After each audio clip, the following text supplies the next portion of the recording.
The first thing I've learned from 5 years of unbroken sobriety is how easy it is if you can get past the first difficult year. That's a triggering and controversial introduction. It's not the full depth of addiction psychology and recovery, but I've noticed this pattern in a majority of my clients and also in my own personal story when I'm working with clients.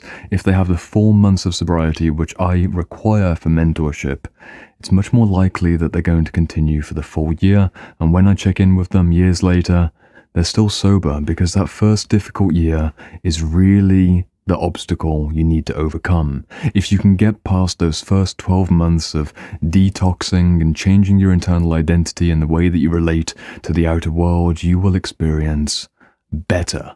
You'll experience a deeper level of self-love and a clarity of mind that you won't want to turn away. And it naturally leads you to the second benefit of sobriety, or at least the second major benefit that I've noticed. I'm going to give you 5 in this video, and that's sobriety as a background safety measure, or almost an encouraging invitation for deeper trauma healing.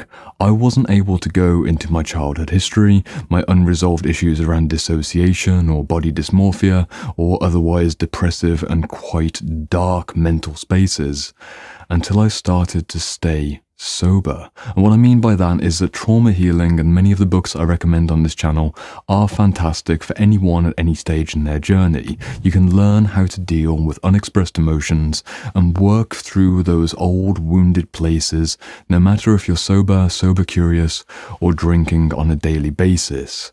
But it's going to be much easier to go deeper to the unresolved issues if you haven't got those constant escapes, either neurochemically or socially, depending on your substance of choice. The second major benefit of sobriety, without a doubt, has been how it's supported my deeper healing journey. And for me, that means both trauma healing and self-actualization work. You go deep into the dark shadow and you rise up towards the golden shadow. These 2 elements of self-expansion, expansion towards the pain and expansion towards the hope, they are fundamentally facilitated through sobriety. And the longer that you go down the path, the easier it gets. It brings me to the third point on this rapid fire video to celebrate this current 5-year anniversary mark. And I like to do a video like this every single year. If you haven't seen me before, I did one of these last year and the year before. Third aspect of sobriety: there's no actual substitute for being sober. And this is where it's almost a paradoxical statement, because I just said that anyone can do trauma work at any point, no matter if you're sober, sober curious, or otherwise still working through those old addictions and compulsions. But the third aspect of sobriety that's really stood out to me is that there's really no substitute for not drinking or taking substances, no matter which trauma modality or self-actualization pathway you're taking.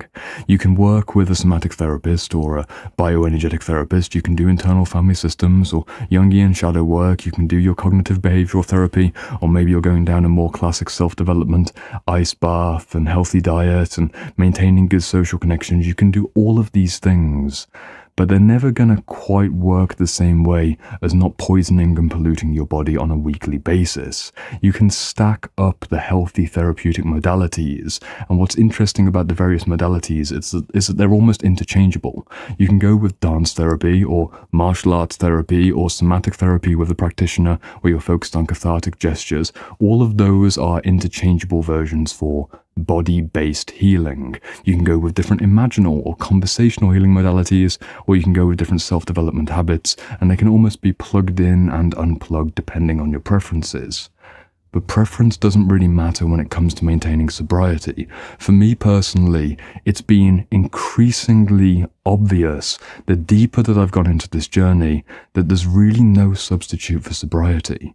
And this naturally takes you to the fourth point, or the fourth major benefit that I've felt from my continued sobriety journey, and that's how it's increased my relationships, in terms of both friendships and romantic relationships, but also my professional connections. When you start to raise your self-standards and the standard of self-care that you expect from yourself, i.e., I'm not going to poison myself and get myself wasted out of my mind, you naturally start to attract a higher caliber of person. I'm not trying to split the world into winners and losers and try and create this artificial concept that someone who's struggling through addiction issues or sobriety issues is fundamentally a loser or a bad person. But hopefully you understand the sentiment that if you're a year or 2 years or 3 years deep on your sobriety journey, in most cases, you're not going to be dating someone who's drinking and partying. Your close friends aren't going to be doing that either. And the people that you'll connect with most in the work environments, they're also going to see the fact that you're not into those kinds of things, and you'll start getting deeper, more conscious connections.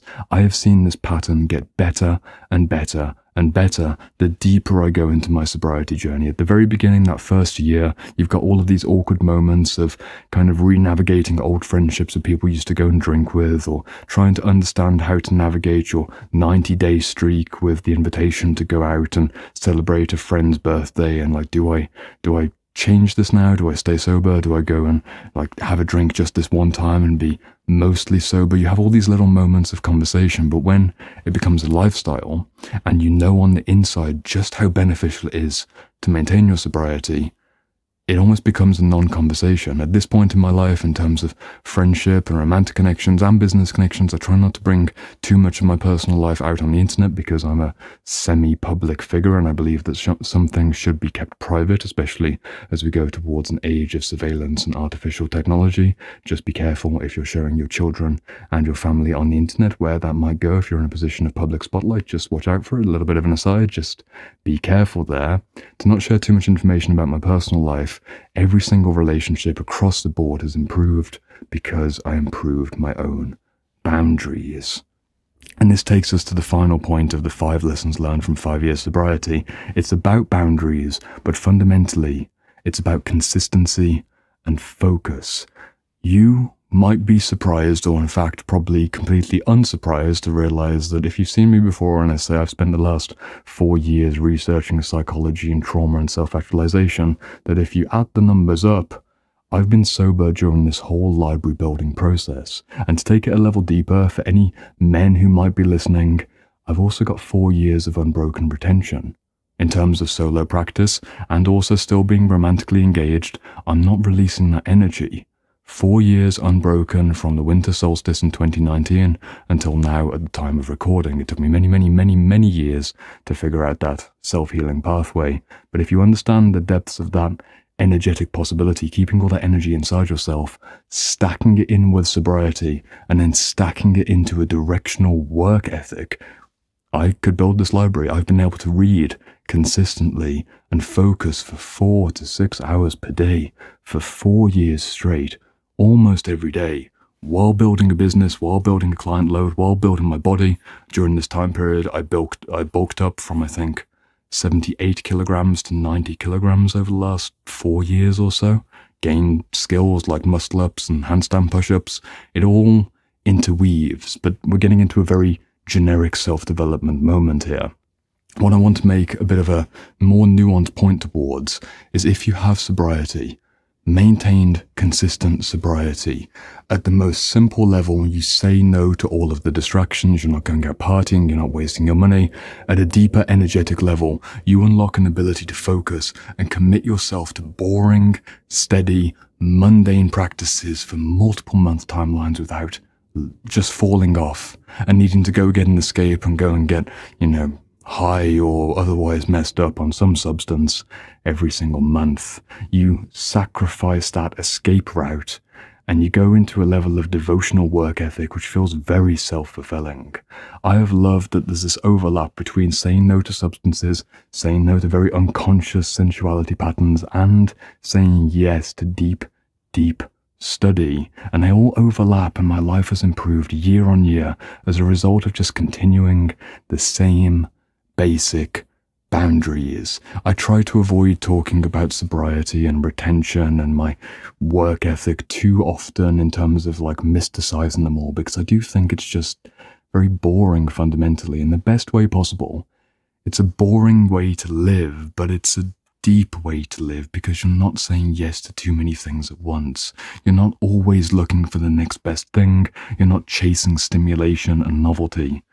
Because it feels better on the inside, you heal your nervous system by saying no to substances, and you start to heal your connections with other people by not treating them as a substance anymore.